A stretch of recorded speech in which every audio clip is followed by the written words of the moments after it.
Alexander the Great, the man who conquered the world, but couldn't hold it. At just 20 years old, a young king stepped onto the world stage. Within 13 short years, he would build the largest empire the ancient world had ever seen. He was never defeated in battle. Nations bowed before him. Cities carried his name. Yet, within only a few years of his death, everything he built was gone. This is the story of Alexander the Great, and how a man who conquered the world failed to build a system strong enough to hold it together. Alexander was born in 356 BCE in Macedonia, a powerful kingdom north of Greece, known more for its warriors than its philosophers. From a young age, his life was shaped by two forces. His father, King Philip II, trained him in war, discipline, and the art of command. His teacher, Aristotle, trained his mind, introducing him to philosophy, science, politics, and the idea that Greeks were destined to rule. Alexander grew up believing he was meant for greatness. When King Philip was assassinated, many assumed Macedonia would fall into chaos. Instead, at just 20 years old, Alexander seized the throne. His enemies expected hesitation. His rivals expected weakness. They were terribly wrong. Almost immediately, Alexander launched one of the most ambitious military campaigns in human history.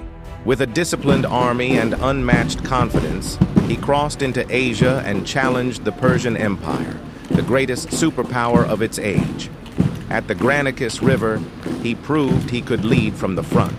At Issus, he outmaneuvered a far larger force and sent King Darius III fleeing. At Gaugamela, he delivered the final blow, shattering Persian dominance forever. Alexander did not simply rely on strength. He studied terrain. He adapted tactics. He struck where his enemies least expected, from Greece to Egypt, from Egypt to Persia, and deep into Central Asia and India. Kingdom after kingdom fell. At its height, his empire stretched over 5 million square kilometers, linking Europe, Africa, and Asia under one ruler.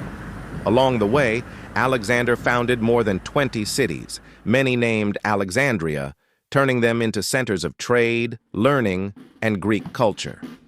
This fusion of civilizations created what historians now call the Hellenistic Age, a period where Greek language, art, and ideas spread across the ancient world. But Alexander ruled differently from most conquerors. He did not seek to erase the cultures he defeated. Instead, he adopted them. He wore Persian clothing, married Persian women, encouraged his officers to do the same. His vision was radical: one empire, one people, one shared culture. But beneath this grand dream lay a dangerous flaw. Alexander never built lasting institutions. He never created clear laws of succession. He never designed a system that could survive without him. His empire did not run on governance. It ran on Alexander. Alexander was the system. In 323 BCE, while in Babylon, the center of his vast empire, Alexander suddenly fell ill. He was only 32 years old. Within days, the man who had never lost a battle was dead. Historians still debate the cause: malaria, typhoid, poison, years of heavy drinking. But the true disaster was not how he died. It was what he left behind. Alexander had no clear heir. His son had not yet been born. His generals waited for instructions that would never come. When asked who should rule after him, Alexander is said to have replied, "To the strongest." That single sentence shattered an empire. Almost immediately, his most powerful generals, known as the Diadochi, turned on one another. Alliances formed, then collapsed. Battles erupted, cities burned, blood flowed. The empire Alexander built through unity was torn apart by ambition. After years of brutal war, the once great empire was divided. Ptolemy seized Egypt. Seleucus claimed Asia and Persia. Cassander and Antigonus fought over Macedonia and Greece. By 301 BCE, less than a generation after Alexander's death, His empire no longer existed. No foreign invasion destroyed it. No popular uprising brought it down. It collapsed from within.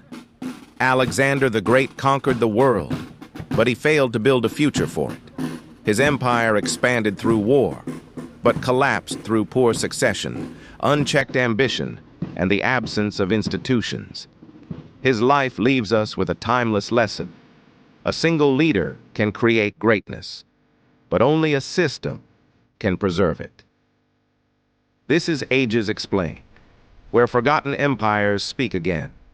If you value stories like this, like the video, subscribe for more epic history, and tell us which ruler you want uncovered next.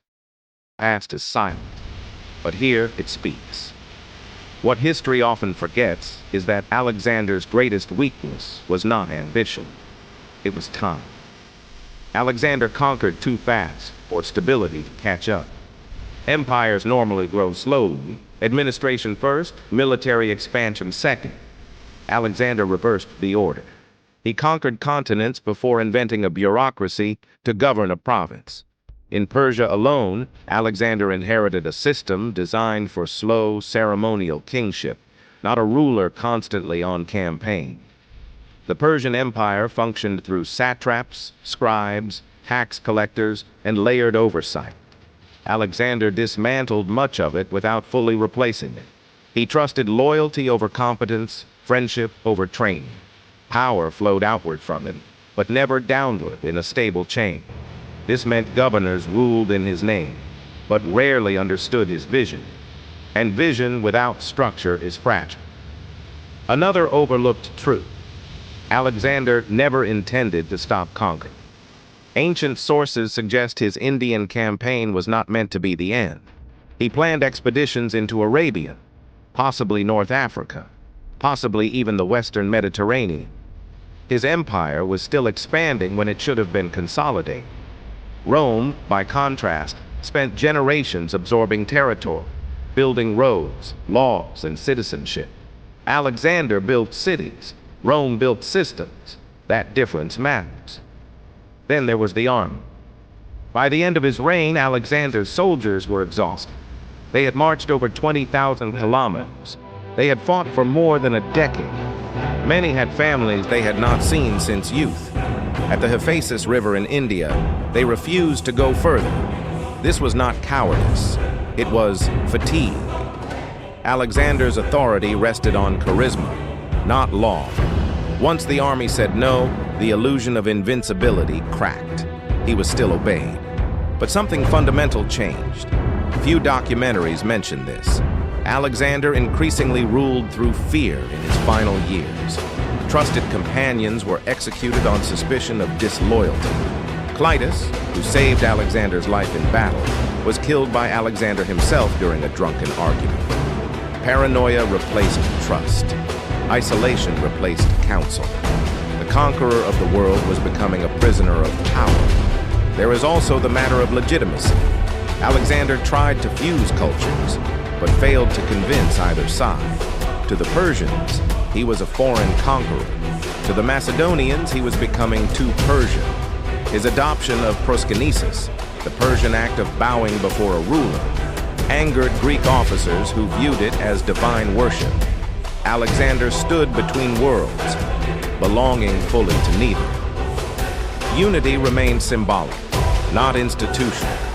Even his famous cities were not what they seemed. Most Alexandrias were military colonies, not organic urban centers. They housed veterans, administrators, and garrisons, Greek islands in foreign lands. When central authority collapsed, these cities became isolated outposts, not anchors of unity. Culture spread. Control did not. Perhaps the most ironic fact of all, Alexander may never have called himself great. That title was applied later, by successors, historians, and empires seeking legitimacy through association. He became a myth because myth outlived reality. So when Alexander died, the empire did not fall apart because his generals were evil. It fell apart because it had never been fully built. There was no shared constitution, no common citizenship, no unified legal code, only conquest, only memory, only the shadow of one extraordinary man. Alexander conquered the world faster than history could understand him. But empires are not held together by brilliance alone. They are held together by patience, institutions, and restraint, qualities conquest rarely rewards. And so the greatest conqueror of the ancient world left behind something paradoxical, an empire too vast to survive the absence of one man. Subscribe for more insightful stories on Ages Explained.